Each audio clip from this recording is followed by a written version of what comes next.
Hi everybody and welcome to Betway's Generation XYZ. We put out a video for our predictions this week.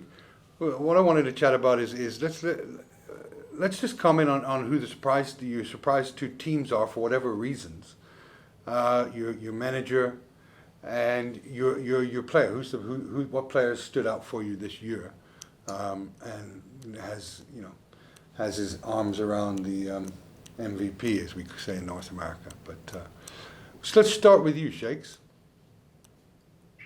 Yeah, no, I mean, if you're going team, I have to say Wolves. Bruno Lage came in and he replaced Nuno Espirito Santo, and obviously they had that bond with Nuno and the Wolves players, and he came in and we didn't really know much of him per se, but he's come in and he's really done really well. I think some of the results that he's got have been really good. He didn't start off really so well, but eventually after some time, it seems like he's getting the best out of these players as well at Wolves. So I think that's team number one. I would probably say that I've been very impressed with in terms of how they've played this season. And then secondly, not to sound biased, but I'm gonna go with Arsenal. I'm really surprised that it's gone this well for Arsenal. I say it's gone this well. We're sitting in the top four. Like, just people remember this because at the start of the season, just the loss to Brentford and the loss to Chelsea and the loss to and all those memes about Arsenal being relegated. Can you believe they're fourth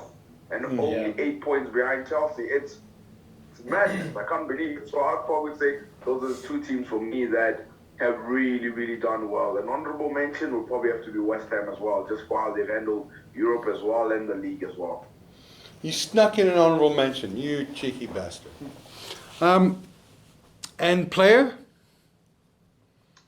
Player-wise, okay, so I would probably say there have been two outstanding No. Okay, go ahead. So, yeah, there's two outstanding that are like so much better than everybody else.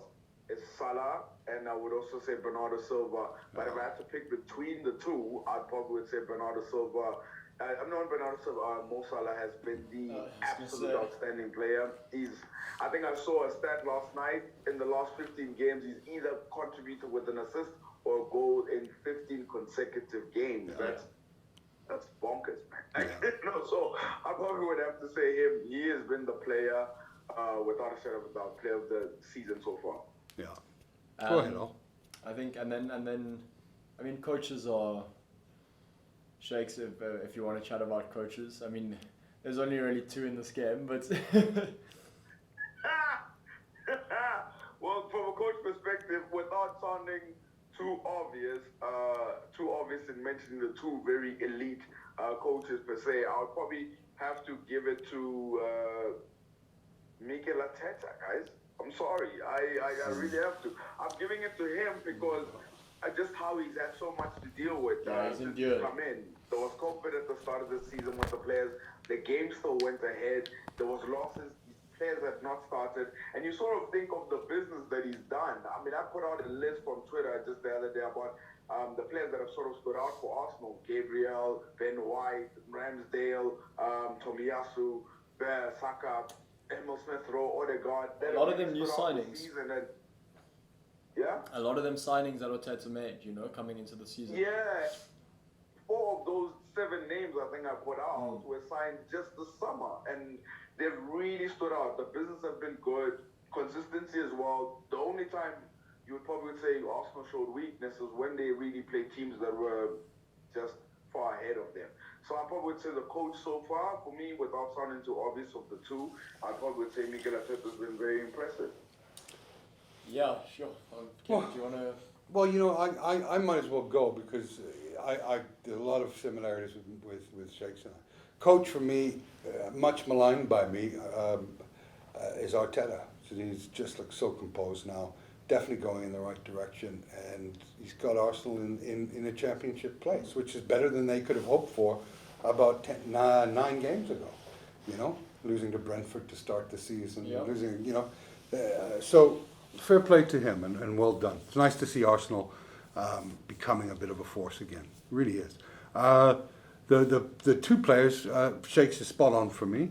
Bernardo Silva, who gets around the field, it's just everywhere, and he's done a yeoman's job at Man City. But the player for me has got to be Mo Salah. just a pleasure to watch play. Always smiling, bolting the back of the net. He's just a machine. And if he continues, there's no doubt that he'll win the Ballon d'Or next year and should win it if he continues and Liverpool have some success. The team again, the team for me that surprised me has been Arsenal in terms of the way that they've got to the top four. The team that's disappointed me the most is Manchester United. Yeah. You know, with a lot of signings, they seem to be spinning their wheels again and have to start from square one. Yeah. So, you know, I can see them missing European football next year. They don't impress me. As an organization, they've been adrift for a little while now. And I expected more from Manchester United. And I think they started off the season with great expectations. The coach, well, I've already gone over that. Well, anything else? Oh, I need to go over.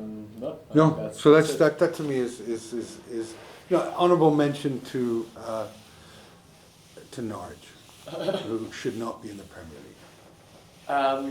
Yeah, I mean, there's not much to argue with you guys there. If we're looking at coaches beyond the obvious of Pep, Klopp, and Tuchel, you know, because for me the argument's always like people say, oh, the best coach has been this guy because he's got them up to like 6th or 4th on the log. It's like, no, for me the best coach is the guy that's winning it. But let's take them out of the picture then and look at who's done the best with you know, the resources they have that aren't the powerhouses of Chelsea, Liverpool, Man City, you know. And I've got to agree with you guys, Arteta. Just given, I think, you know, for me it's kind of a throw-up between him and David Moyes and how well... David Moyes would have got it from me if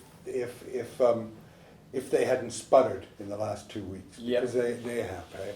And they were in a position with not a difficult game last week. Who did they play? They played Arsenal. They played Arsenal. Not a difficult game to get a point. No, the game before that, when they drew.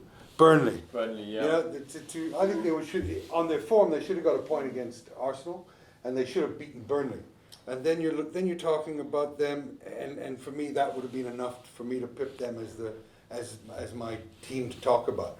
Not that West Ham fans give a toss about that, but yeah, I mean Dave Moyes is an honourable mention, but. Yeah, I just think given what Arteta's endured, Shakes, you know, like you said from the start of the season, you know, terrible run of form in the beginning. COVID cases, then obviously Arsenal fan TV, everyone calling for his head everywhere, you know, and look, like you said, he's just been backed by the board sort of consistently since last year, and yeah, he's really come through. So for me, Arteta, like the honourable coach outside of the top three.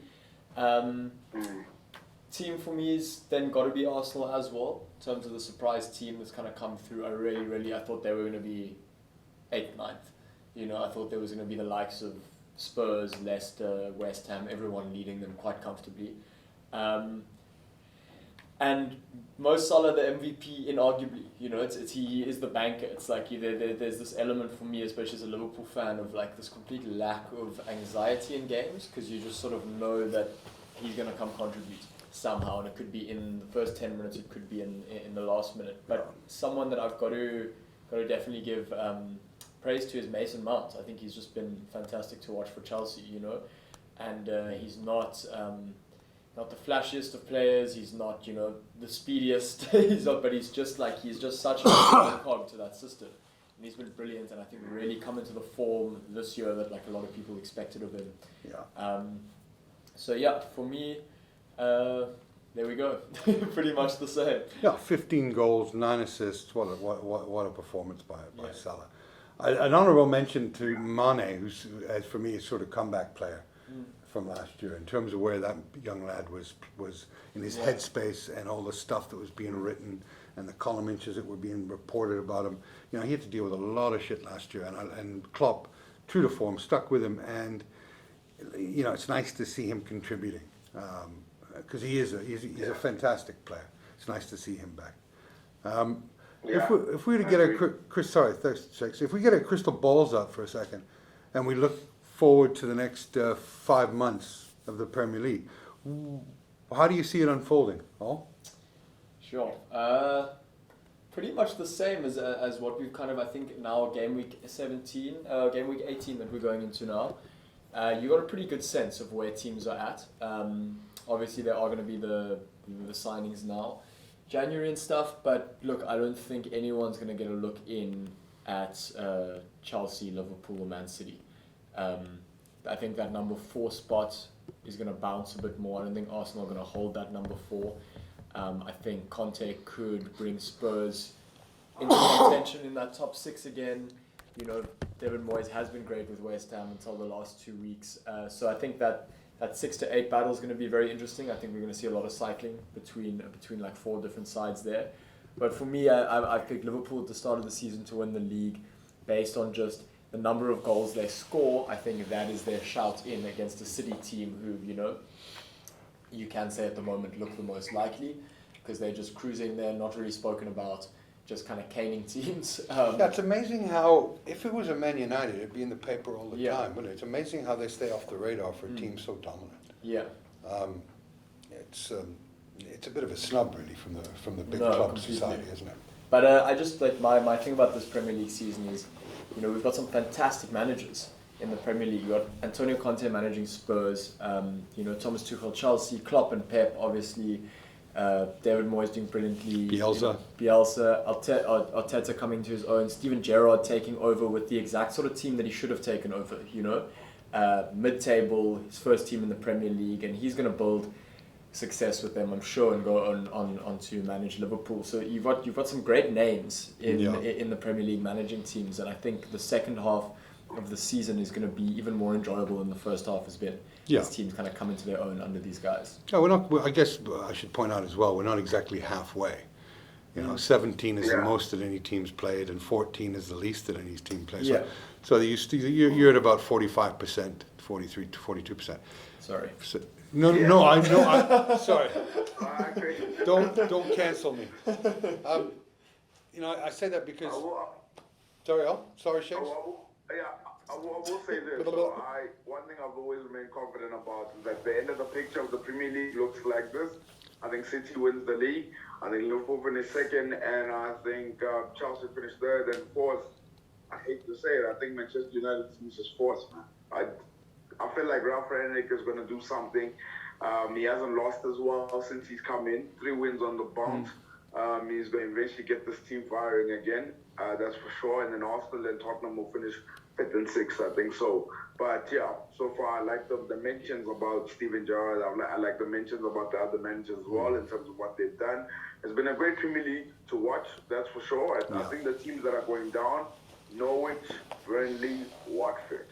I think Newcastle will escape it. Yeah. I think Newcastle has to escape it. It's going to, you know, for me, looking at, we see now 3 horses that have separated from, you know, and put some length distance between the others. I think that we're going to see some great improvement from Aston Villa. I think West Ham have sort of punched themselves out.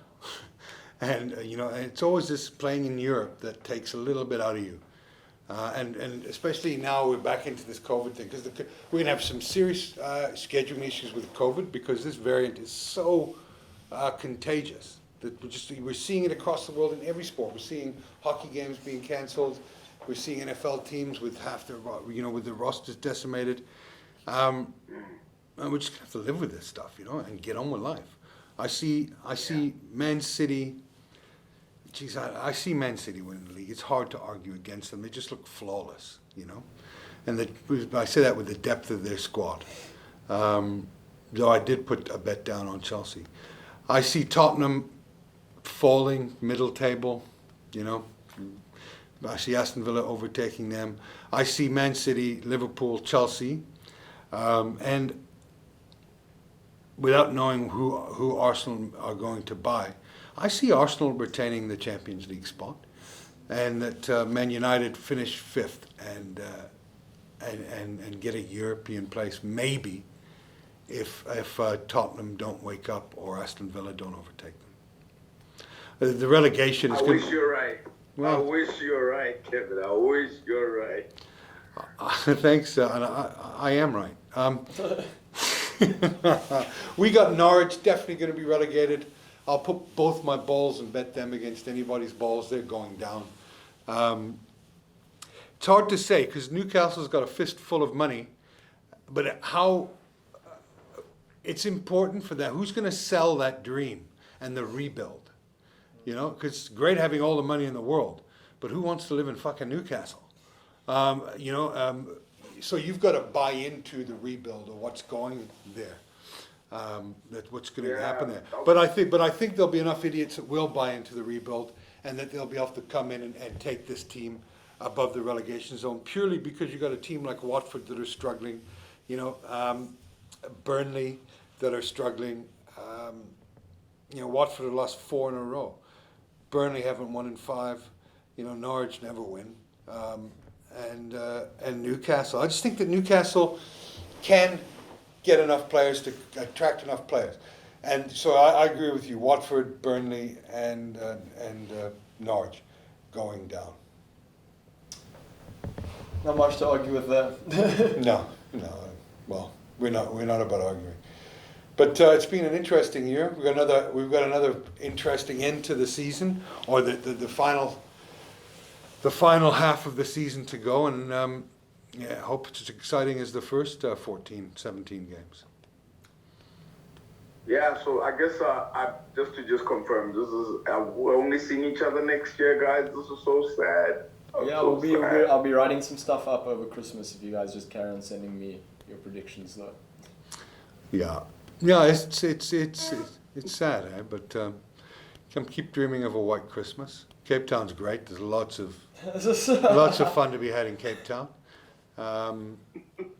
It's been a pleasure working with you, Shakes, and stay safe over the holidays, you and your family. Best to them, and thanks for the effort, and look forward to the early part of next year, and the same to you all. Thanks, Kev. Cheers, guys. Cheers, Shakes. Merry Christmas. Happy New Year. Merry Christmas, Shakes. Yeah, Merry Christmas, Happy New Year, guys. This has been fun.